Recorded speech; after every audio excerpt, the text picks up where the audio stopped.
छत पर सजदा और रहमत, छत पर सजदा और रहमत। रात बहुत खामोश थी।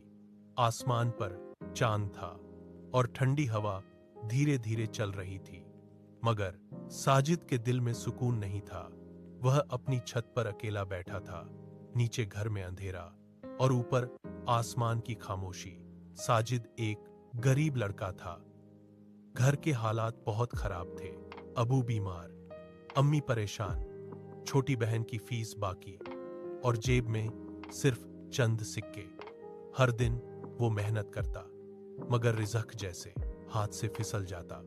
लोग कहते किस्मत खराब है, मगर साजिद खामोश रहता। उस रात वो टूट चुका था। उसने आसमान की तरफ देखा, आंखों से आंसू बहने लगे। वो आहिस्ता से बोला, या अल्लाह, मैं हार गया हूं। आंखों सबके सामने मजबूत बनता हूं, मगर अंदर से टूट चुका हूं। आवाज कांप रही थी।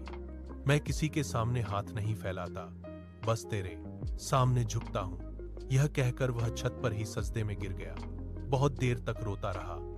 या अल्लाह, मेरे घर पर रहम फरमा, अबू को शिफा दे दे, अम्मी की परेशानी खत्म कर दे। मैं थक गया हूं। उसके आंसू जमीन पर गिर रहे थे और दिल अल्लाह के सामने खुल चुका था।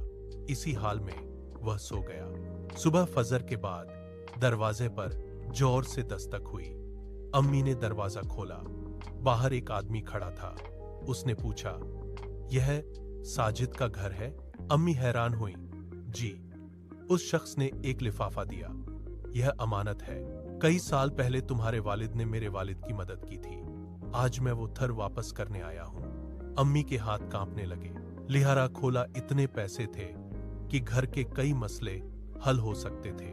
साजिद बाहर आया। ये सब देखकर उसकी आंखों से आंसू बहने लगे। वो छौरन वापस छत पर गया और सजदे में गिर गया। या अल्लाह, मैंने रात को तुझसे मांगा था और तूने सुबह जवाब दे दिया। इसकी आवाज़ टूट रही थी। वह बहुत रोया, मगर असबारिया आंसू दर्द के नहीं थे, ये शुक्र के थे। इस दिन साजिद ने सीख लिया, जो इंसान सजदे में टूट जाता है, अल्लाह से रहमत से जोड़ देता है। सबक: सच्ची दुआ कभी दाया नहीं होती। अल्लाह देर करता है, मगर अंधेरा नहीं करता।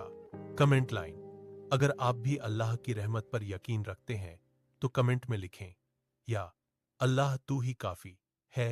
पैगाम: अगर आपको यह कहानी अच्छी लगी तो चैनल को सब्सक्राइब करें, लाइक करें, शेयर करें और अपने दोस्तों तक यह